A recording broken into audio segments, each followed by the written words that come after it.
This is Charlie Parsons for Boxing Social in association with Forged Irish Stout, Ready to Fight, and freebets.com. I've been feeling like a needy girlfriend the amount of WhatsApps I've pinged you, but we finally. But you're not here. Well, one, you're not here. Two, you're working for Boxing Social. Three, I've done Boxing Social on multiple occasions this week. So I'm just getting a bit confused with it all. Like, I don't, what are you? I've got to do Boxing Social, Michelle Joy Phelps, and you. Did you not want to speak to your long lost son?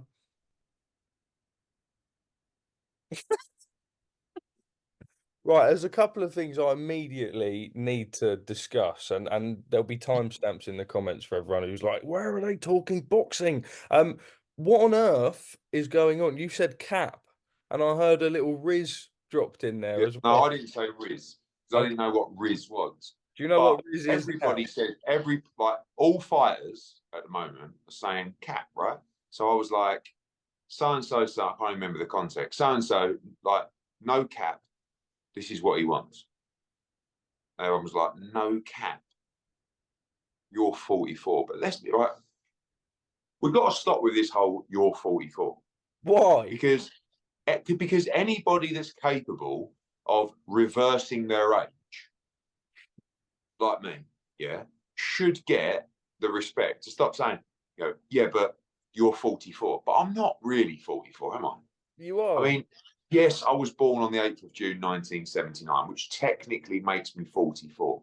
But let's be honest, the way that I am rolling back the years, the way that I'm reversing myself physically and biologically, we should just freeze the age now, because I'm going to keep doing all this stuff, talking about capping. I'm going to wear Jordans. I'm probably going to get a tattoo when into my 50s, right? But you can't keep going to me, Eddie, you're now 52. Stop doing this, because I'm frozen in time, because I just feel like I'm 26, Do you know the meaning of the word Riz?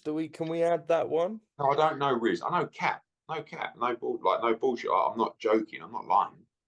Okay, fine. We're not But adding. Riz, what is Riz? A Riz is like if I was speaking to a girl, I'd go and Riz her up. Oh my God. Like, the thought of you rizzing up anyone is one of the most revolting. I would love to watch you go and chat up a young lady in a nightclub or a bar. It would be the funniest thing I've ever. Why would it? Because I can't, you are like everyone's pal. You're like everyone, you trying to get romantic or physical with someone, actually, of all the things that could possibly make you go, right? That is right up there, right? Parsons going up, because you're always going to be, your biggest problem is going to be, you are like the pal. Do you know what I mean? Oh, he's like, oh, it's not like that with Parsons. You know what I mean? Oh, no. Oh, you and Parsons. Right, let me just flip the switch a little bit. Now, obviously, I am the younger person in the industry. So when we're going out, right, like, for example, Dublin, prime example. Actually, you can go back and ask the Matchroom team about the little night out in Dublin, because the boy was doing his thing. Anyway, not the point. I'm always the youngest one there. So if there's a bunch of 27-year-olds and then they find out they're with this, child of the group, they then feel like weird. What, the women feel weird? Well, the 27-year-olds that are hanging around with a group of adults, and then there's just this 20-year-old with them. Yeah, but you're kind of deflecting from, I'm talking about, I want to see you go, because I reckon your chat up line is something like this, right? Like, knowing how you always referred yourself as the third person, No, you make this out to be so much worse. Straight up to the bar. How you doing?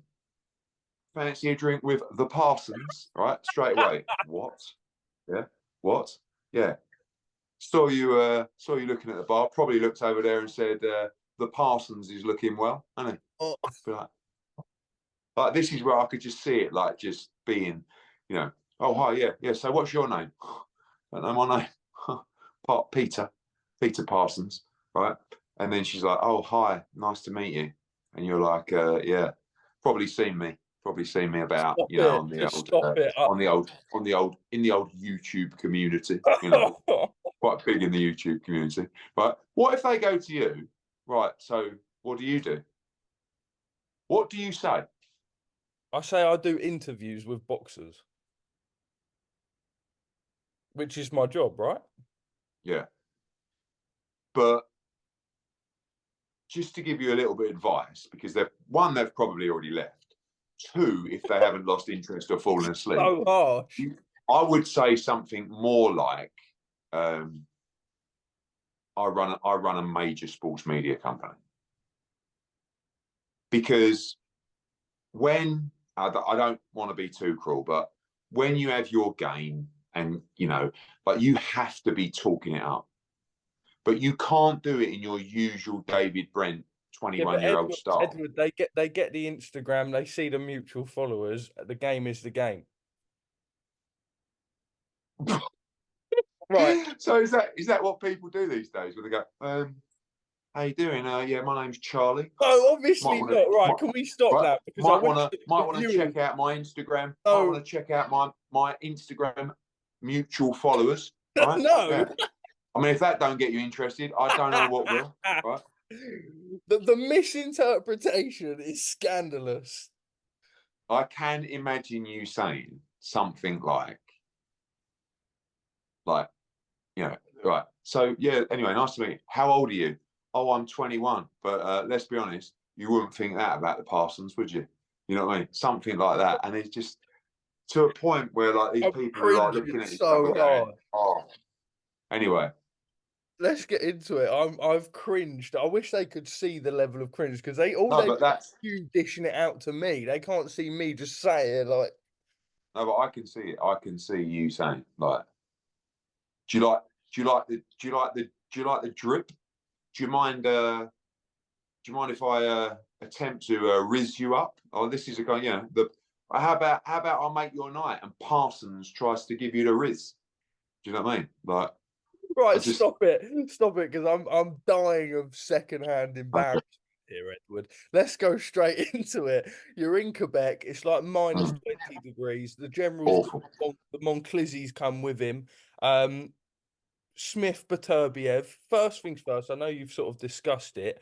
Why has this atypical finding come out? What is the situation? You know what? I just want to make a few things clear from Bob Arum's comments, which were basically all factually incorrect. Right? I haven't brought this up. Top Rank released this information. We actually felt this information should have come out in December, but I'm responding to questions about an atypical finding.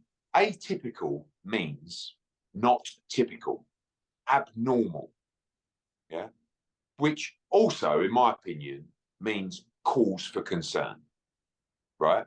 He also said that it has been proved that the raised levels in the test occurred naturally through his. Actually, it actually hasn't, and this isn't an accusation about Beterbiev. I actually said, like, I've backed him. I said, it's not an adverse finding. This is not a positive test.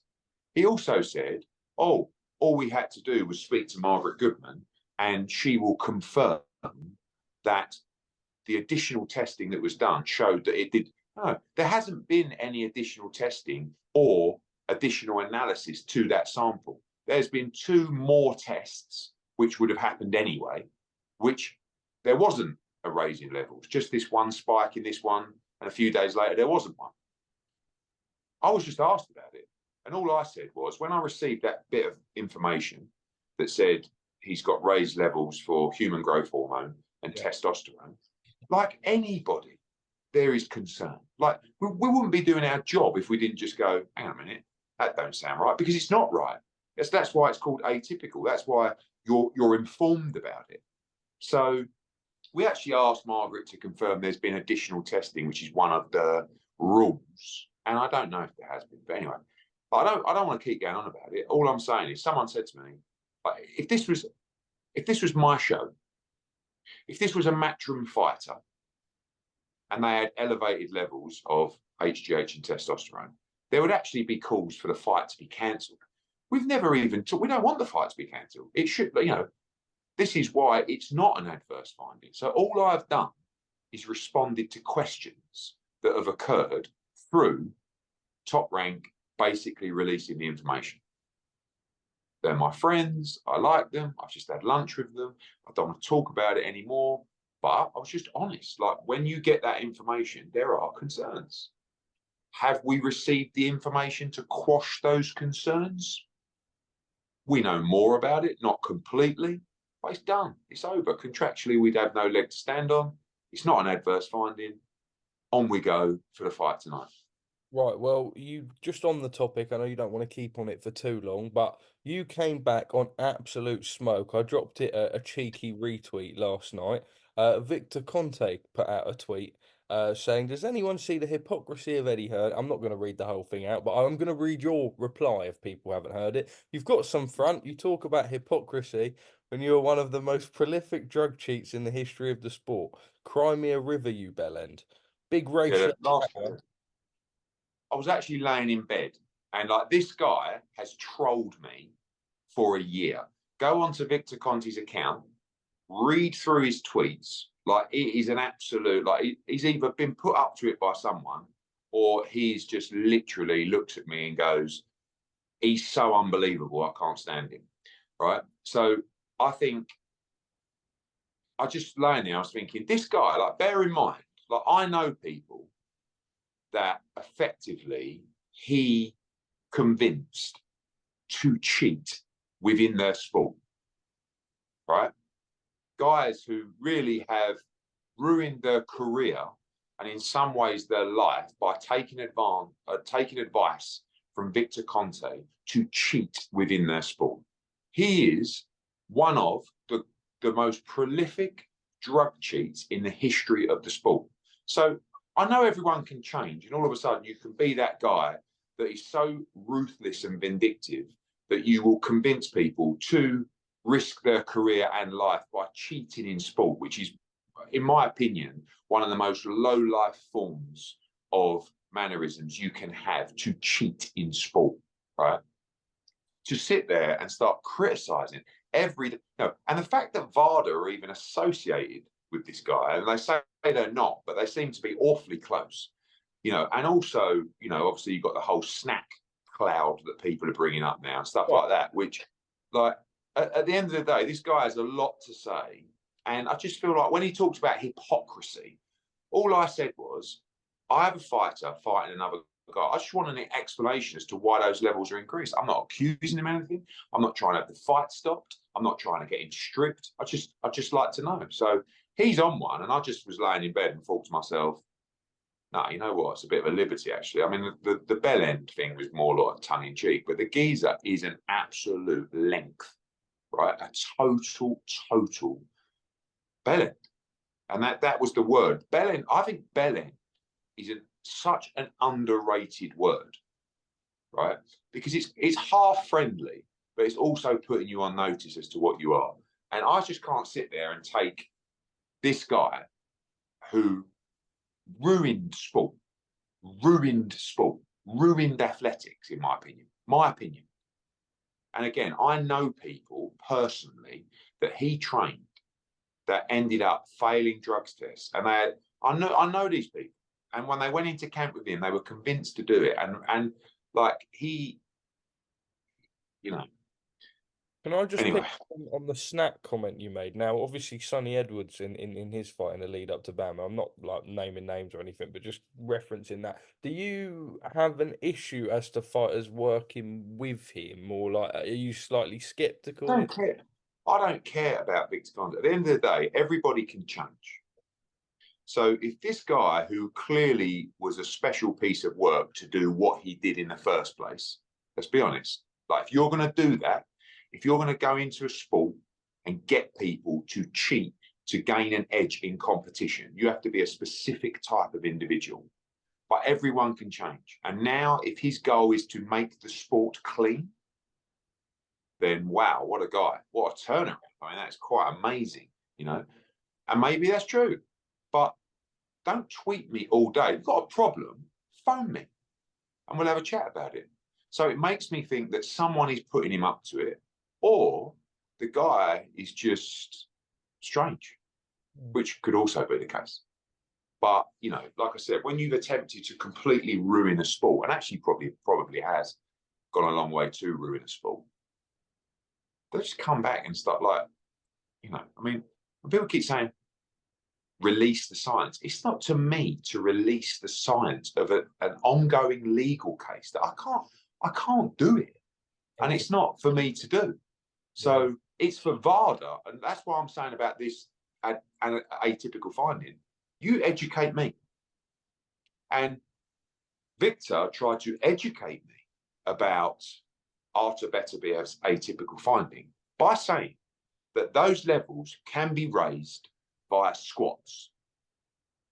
Well, thank you very much for your scientific explanation as to why that happened. So thank you. But the one question, all we really want out of this as Team Smith is this. Can you categorically confirm that those raised levels in that test occurred naturally and not due to ingestion of performance-enhancing substances? End of story. So, Victor, my question to you, can you categorically confirm that for me? And I think the answer is no, but we take it on the chin. We trust VADA, as we have done for years and years. We trust Margaret Goodman, and we are where we are. Just quickly, you mentioned obviously the fight that we're all talking about in all of this is Smith Beterbiev. I know you've said a lot on it. Just finally, final prediction. This will be going up matter of hours away, really. Yeah, I think. Look, you've seen how bullish I've been about my prediction because I honestly believe Callum Smith will win and win by knockout. I also know it's an incredibly dangerous fight. 18. Callum can get. Yeah, by the way, look, I just want to address, I mean, look, we lost the purse bid, right? When you lose a purse bid, you lose a lot of control regarding the normal contractual obligations that you might have. So if we were negotiating a fight, sometimes we would want a 20-foot ring. 20 foot, this is good for people to understand, 20 foot inside the ropes is the biggest ring that we use in boxing globally. There is an Olympic-sized ring, 24 foot inside the ropes, and we had it in Billy Joe Saunders against Canelo Alvarez. You remember the big, you know. But we never use a ring bigger than 20 foot inside the ropes. In our UK shows and in our US shows, we use a mixture of 20 foot inside the ropes and 18 foot inside the ropes, okay? Probably 80% of the time is 20 foot inside the ropes. Now, when you're in a smaller venue, sometimes you got to, you know, you can reduce the size of the ring. From a rules perspective, most governing bodies and commissions have a minimum requirement of 16 foot inside the ropes, okay? That is very small. Yeah. That is the size of ring that you would look at. We've had it before, especially when we've gone to Mexico. That's a ring size. That's where they use that. And you can see, like, you turn up and you go, my God, how small is that ring? I don't look at an 18-foot ring inside the ropes and think, wow, that looks so small. So Callum has boxed in plenty of 18-foot inside the ropes. I also think, I've heard, oh my God, that is such a small ring. It's going to be a shootout tonight. That's a phone box. No, it's not. There's some fighters I've actually seen commenting on that. You've boxed plenty of times in 18-foot by. It's not that small. Obviously, it's 2 foot either side smaller than our biggest ring. Anyway, they could have gone 16 inside. But I will also say this. I don't want Callum Smith in a big ring tonight. I don't think that you want to be walked down by Beterbiev, backing up around a 20-foot ring, circling under pressure. Callum can't fight that kind of fight here. This fight needs to be over with inside 8 rounds. Fuck having Artur Betrbiev back you up all night, hitting you around the ear holes and neck and throat and arms for 12 rounds. No. Get his respect early. Pick your moment. catch and counter the left hook and knock him out. That is how Callum Smith wins this fight. He's not going to win this fight on points, in my opinion. He's not going to fight. He's not going to win this fight by using the ring, you know, a big ring, and you know, because you know how what Beterbiev does. He walks you down. He puts pressure on you. I'm not saying you got to stand in the middle of the ring and just start trading, but you have to be aggressive in this fight, and you have to pick your spots. And you know, Callum Smith has got tremendous reach, and he's a very good inside fighter. Very good. You know, I heard Buddy say the other day, he's a better inside fighter than he is out on the outside. You know, against Canelo Alvarez, he chose to move and box on the outside, and it was. But you can't necessarily just stand and fight on the inside with Canelo Alvarez. I think you're going to have to do that with Beterbiev, which will lend itself to be a brilliant fight. Moving on, Anthony. Unbelievable analysis, by the way. Unbelievable. People just think that I'm like this mean and this fitness model, right? But actually, you know, you have to understand. I've been ringside for 35 years. My knowledge of the sport is second to none. All I need is a little bit of confidence, and I'll be away. Just a little bit of confidence. Yeah, true though. My analysis of fights is unbelievable, but people just think I'm like, you know, a funny guy. Anthony Joshua, my TikTok following though. Anthony Joshua versus Francis Ngannou. Now we were there that night. I think it was Cancun where we were, and you instantly came out and you said Anthony Joshua beats Francis Ngannou, and then there was sort of no real talk of it for a while, and then the Wilder fight was signed, and then Wilder lost, and now we understand that there was sort of talks, and it was Turkey, and everyone's planned in Saudi. That was the next biggest fight for them. It's now signed. We have the press conference. I believe you said it's Monday, so I can say that. It is Monday. Yeah. To be fair, the notice for the press conference has been sent out to all credible global journalists. I've got it. So you can't have it, obviously, but I'll tell you personally, it's Monday. I do have it on my emails. So anyway, it is Monday, and looking forward to it. You know, I do believe AJ is going to take this guy out in style. I also think it's a really dangerous fight.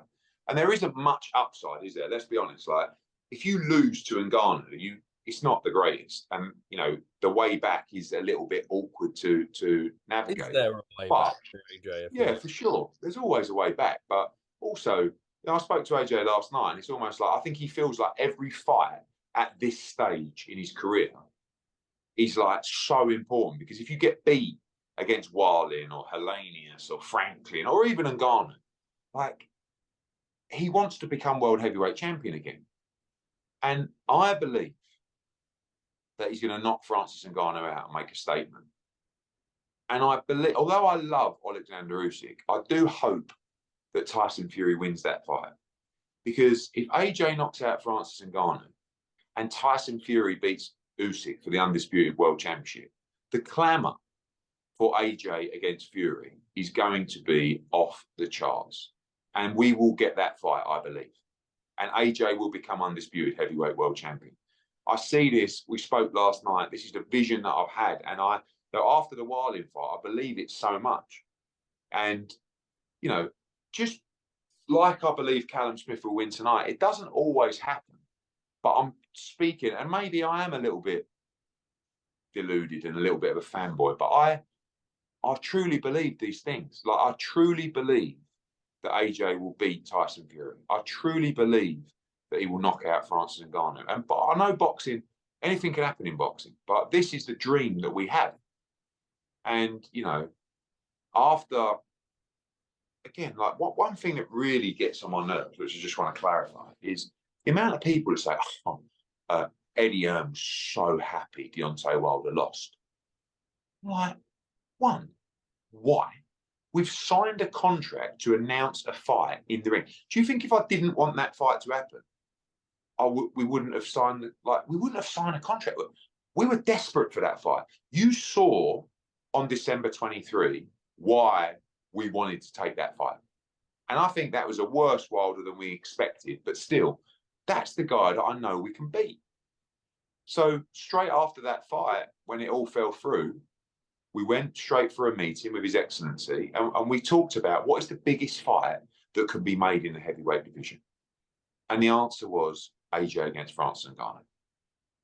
And as he's done continuously over the last few months, moved at pace, signed the fight, and we're very happy. And we know it's a risky fight, but it's going to be a huge event, because Fury and Ngannou was a huge event.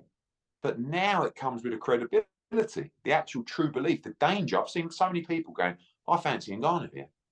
So they're very similar to the people that say, I fancy Otto Wallin here for the upset.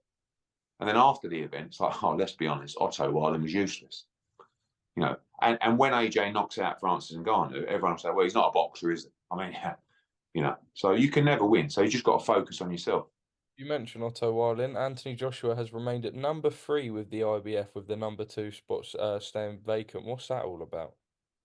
Again, people who don't know the rules, like yourself, very inexperienced in the boxing field. The IBF number 2 and the IBF number 1 are only occupied through official elimination events. You cannot just go into number 2. You cannot just go into number 1. To become number 1 under IBF rules, you have to win an official IBF final eliminator. To become number 2 in the IBF, you have to win an official eliminator for the number 2 spot. That is what it's called. Because we were fighting Wilder, because we'd signed to fight Wilder, there was no need for us to fight Wilder in an official, because we couldn't fight for the IBF world title next anyway. So we have gone to number 3. No one can go to number 2 unless they fight an eliminator for number 2. So we're in a great position. We effectively replaced Warlin's number, or position, as the next in line. In a weird way. Yeah, but we're next in line. Yeah. So as he was. So yeah. Just it's a pleasure to educate you on these things. What's that for? No, I'm just saying it's a pleasure to educate you on these things. Thank you. I know that you're more like casual fans. The actual facts of boxing don't really matter, because I'm just going to get Eddie Hearn to do a dance as much as we have a laugh and a joke, right? I do love boxing, mate. Like yeah. This is mean. Come on, what else you got? Fury-Usyk now. I believe Cordina Cacace is in the talks of being on the undercard. Now, this is like a double-barreled thing, because there's obviously great fight. We want to see it. We know that Joe wants the most money possible. With that being said, there is obviously the consumer's criticism, which is that fights like that should be a UK main event and now go to Saudi. What is the long-term knock-on effect? Yeah, I mean, look, that fight's not signed yet. Also, we've got Jai Opetaia. Looks like going to be featuring on that card. So we'll be there. Sorry? Radis? Potentially. I'd like it to be, yeah. Be a great fight. So we'll be there. I get your point. You know, I think that you can't do everyone and everything. You know, so although 2 Brits in that weight class historically would sit on a UK show, it's just not the way it's going to be. You know, we need to make sure the UK show stays strong. But also, like, when people say, oh, we need that in the UK, okay, well, who is losing out? Now, who is losing out, potentially, are the 4,000 fans that go into the Cardiff Motorpoint Arena to watch Joe. You know, and he would always want to perform in Cardiff. But you're also getting, every time, an incredible night of boxing. Like Fury-Usyk is going to be an amazing night of boxing. Joshua-Ngannou is going to be an amazing night of boxing, both with really great undercards. So it's hard, you know, 6 of one, half a dozen of the other. You know, you're getting unbelievable value from these events and pay-per-views, and you're getting events that, quite frankly, couldn't happen in the UK, top to bottom. But I do agree with you in the fact that we've got to make sure that we make big fights in the UK, and that, you know, when we were trying to make Benn Eubank, I stressed that so many times. You know, we have to try and make Taylor against Catterall, Taylor against Cameron, Wood against Warrington. These are the fights that are going to sell 15, 20,000, 40,000. And we need to keep those big fights bubbling in this country as well. You like the way I articulated that question? It was better. I mean, still average, but it was better. Fine. That's room for improvement. What's the situation with Josh Taylor and Jack Catterall? We're talking. I think there's been some positive conversations. I was just with Bob Arum and Carl Moretti and everybody having a chat at lunch, and I think they want to make the fight. We want to make the fight. We've just got to get the numbers right. DAZN have got to be up for the fight. They're the ones that have got to put the money up, and we would love to make it happen. April is a date that could have potential, so we'll have to see. Is there still international interest for that fight? Yeah, but again, going back to your point, really the kind of fight that sits in Manchester or Glasgow. So, but if we couldn't make the fight in the UK because of the numbers, but we could make it somewhere else, at least we get it. Do you know what I mean? So, yeah, hopefully we can get it done. You just mentioned you had lunch with Bob. Now, after him calling you a disgrace a day ago, how does lunch like? Honestly, like the man is incredible, because he walks past me like this is at the presser. Firstly, I wasn't allowed up on the presser. Were you not? Because Bob couldn't make the presser. So he basically said it was supposed to be Callum, me, and Buddy. But Bob basically said, if I'm not there, he's not going up either. And I was like, okay, I'll remember that next time he comes to the UK. But he's remarkable because he walks into the presser and he's like, Eddie, how are you? I'm like, hey, Bob, great to see you. Carl Moretti gave me a top-ranked T-shirt. I was saying, look, Bob, stick that on later. And then literally 30 seconds later, he absolutely ruined me 5 yards away. Do you know what I mean? So, yeah. But the one thing I'll say about Bob is, like, you could literally, I'm trying, like, you could literally, like, I don't know, I know this is a bit extreme, but like, burn his house down, right? And he could know that you've done it. And he would still do a deal with you 2 minutes later for a fight. That's the best way I can explain it. So you have to respect it. A lot of people will go, you think I'm going to talk to him? You think I'm going to deal with... But I watched that interview with Michelle, and the first thing I thought was, everything you've just said is completely factually incorrect. Do you not just laugh? Yeah, but you also want to... Part of you wants to respond and go, hang on a minute, you can't say that. It's not true. But he's not... He's a little bit like my old man. They're off the pulse. Bob's not across everything. He's 92.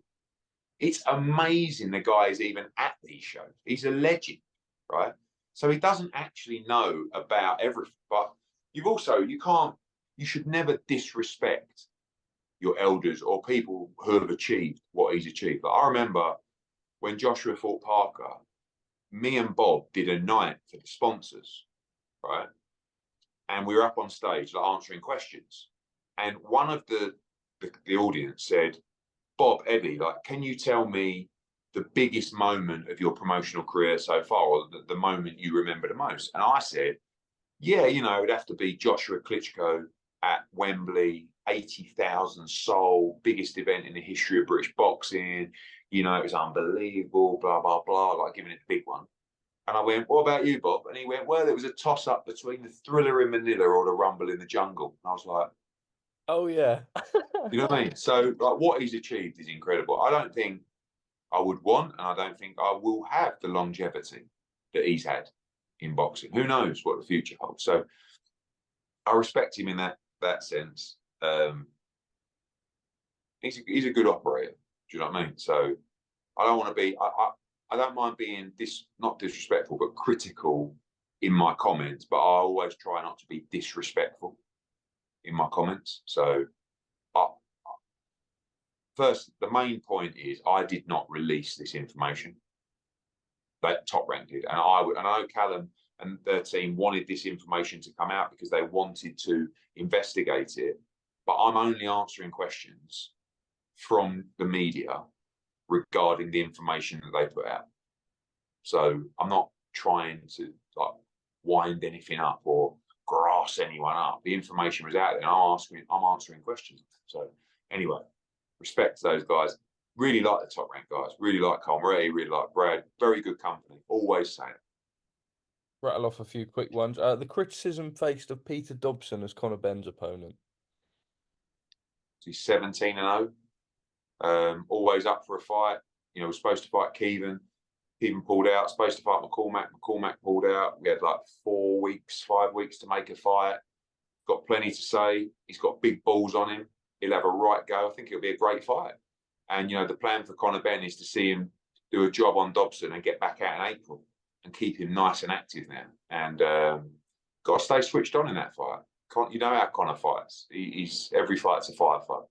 Obviously, yourself and Frank, you're still keen on doing that Eubank fight at some point in the summer. I spoke to Calla the other day, and he sort of didn't give too much away, but just said if it makes financial sense. Now, just on your side of stuff, do you firmly believe, and have there been any more discussions since, like, okay, look, we can't do Feb, like, can we move? Yeah, we'll always keep talking. Conor's asked me to basically forget about Eubank. Like, I think he's had enough of, and I don't think I will mention Eubank or to Conor or to DAZN until Eubank has actually picked up a pen and he's ready to sign. Because let's be honest, we all get bored of it. We all raise hope that we are going to get the biggest fight in British boxing. And we can't allow Conor to be sidetracked in his career. So we've got to keep him active. This is a nice fight for him to stay active. Then we need to land a big fight in April. And that's what we're working on at the moment. So for me, I just want to protect Conor's career from time wasting and make sure that we do the right job to keep him active, get him paid, build him up in the division to a world championship shot, and be involved in the fights that he wants to be involved with. It doesn't mean we don't want the Eubank fight. Of course we do. And it doesn't mean we won't continue to talk to Calla behind the scenes. That is happening. But I'm not getting excited about it. I'm not talking about it. I'm not, you know, I truly believed that fight would happen on Feb 3rd. And, you know, when you get stick and people say, you said it was going to happen on Feb 3rd, I did. I'm not backing away from. I truly believe there's so much money. The offer was so big to Eubank. I couldn't believe he didn't take it. But we will continue behind the scenes. But our focus is on other fights than Conor Benn and just making sure we deliver for him. Edward, thank you very much for speaking to us from chilly Quebec. We've got 2 minutes 30. So is there anything of, you know, reining your inner performing seal? We like to use that opportunity to get some sound bites for myself, some great bit at the start, but obviously I don't know when, just as a bit of a backlog of, like, if I'm bored, need to upload a TikTok, I've got the general there to reference. No, not really. I'm not just going to just provide you with opportunity to increase followers, increase views, and probably inadvertently make money for yourself and create a name for yourself. What I will do is just a couple of points regarding my recent fast. Oh, I knew this. Yes, I'm here for it. I want to learn.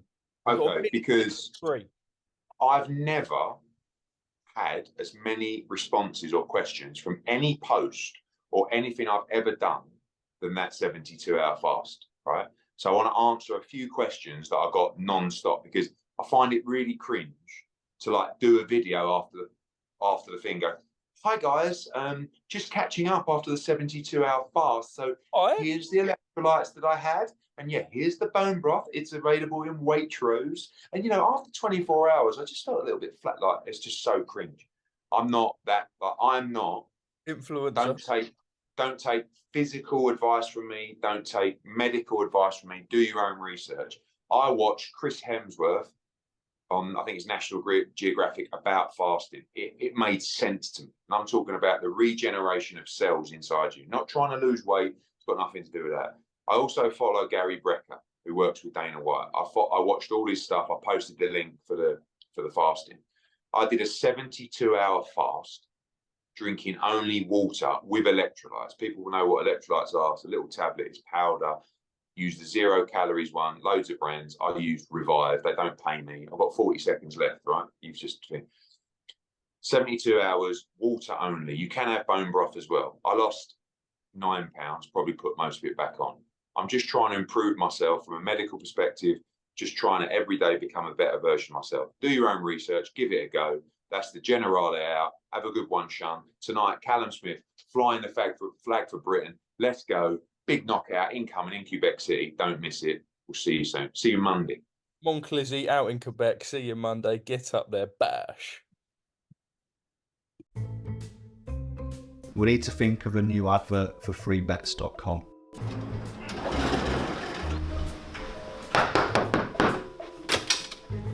Get your best betting offers from freebets.com. Yeah, that'll do. The following deals are now live.